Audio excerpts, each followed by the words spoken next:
आज हम बात उस माँ की करेंगे जो जीवन देती है, जो इंसान से बदले में कुछ नहीं लेती, लेकिन अपनी धारा से उसकी जिंदगी में जीवन प्रवाह करती है। हम बात कर रहे हैं गंगा की, वो गंगा जिसे सनातनी अपनी माँ बुलाते हैं, जिसको पूजते हैं, जिसको पवित्र मानते हैं। वो गंगा जो पाप धोती है, जिसका जल कभी खराब नहीं होता और जो जहाँ जहाँ से गुजरती है धरती के उस हिस्से को पूजनीय बना देती है। गंगा को जीवनदायिनी भी कहा जाता है। गंगा के बिना जीवन की कल्पना तक करना मुश्किल है, लेकिन यही गंगा अब धीरे धीरे धरती को छोड़ रही है। गंगा को लेकर के एक ऐसी रिपोर्ट सामने आई जो डराती भी है और जो ये भी बताती है कि गंगा को ग्रहण लग गया है।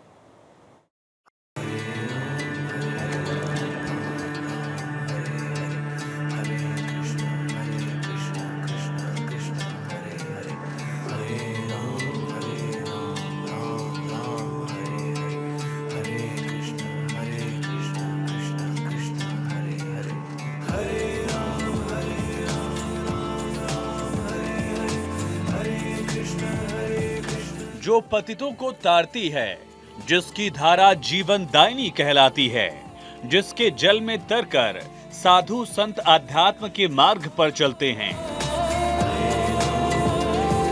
जिसका पानी अमृत कहलाता है, वही गंगा अगर अपने लोक वापस लौट जाए तो क्या होगा?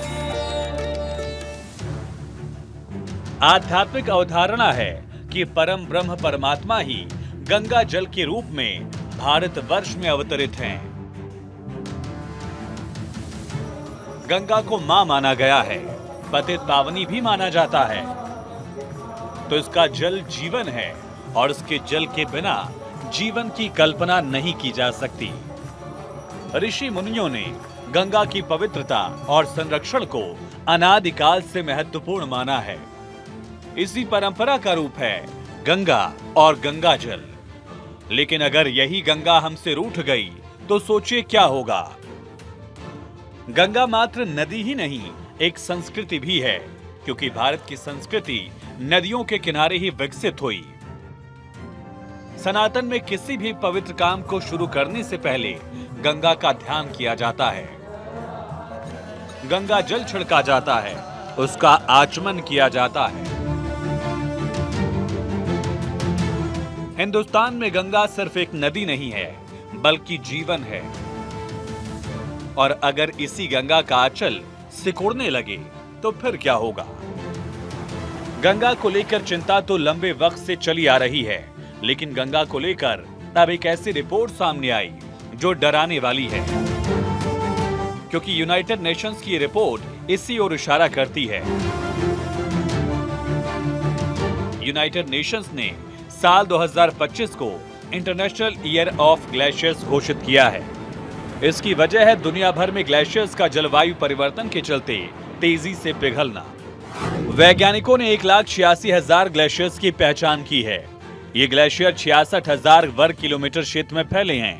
दुनिया में मौजूद ग्लेशियर्स का ये 10% हैं।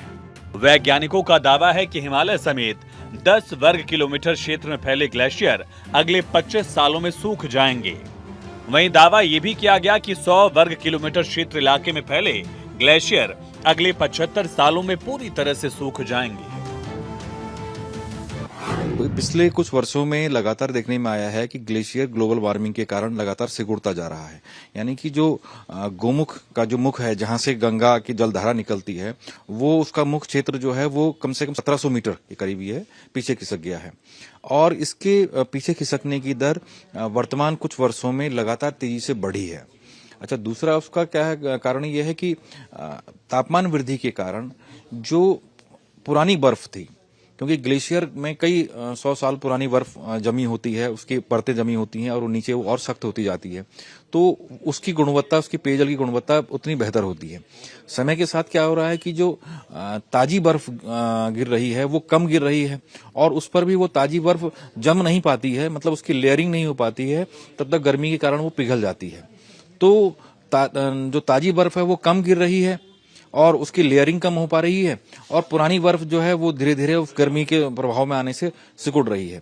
तो ये एक बड़ा कारण है कि भारत में अब नदियां ग्लोबल वार्मिंग से प्रभावित होने लगी हैं। ग्लेशियर्स जिन्हें हिमनाद भी कहा जाता है वो भारत के कई राज्यों में हैं, जिनमें श्रीनगर, लद्दाख, हिमाचल, उत्तराखंड शामिल हैं। यही ग्लेशियर गंगा, यमुना, घाघरा, रामगंगा और गंडक नदियों का स्रोत हैं।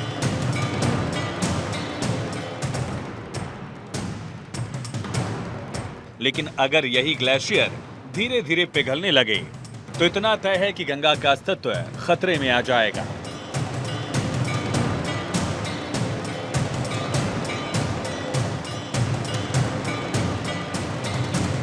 रिवर बेड एरियाज में का अतिक्रमण हो रहा है, लोग वहां मकान बना रहे हैं, नदियों के स्पैन कम चौड़े हो रहे हैं, सिकुड़ रहे हैं अतिक्रमण के कारण। अभी 2013 की हमने घटनाएं देखी उत्तराखंड में, जो इतना बड़ा जलजला आया, तो नदियों ने अपना जिस तरह से तबाही मचाई। ठीक है, हालांकि दोष लोगों ने नदियों को दिया, लेकिन नदियां दोषी नहीं थी। दोष तो हमारा था कि हम उनके उस क्षेत्र में भी हमने अतिक्रमण कर लिया था।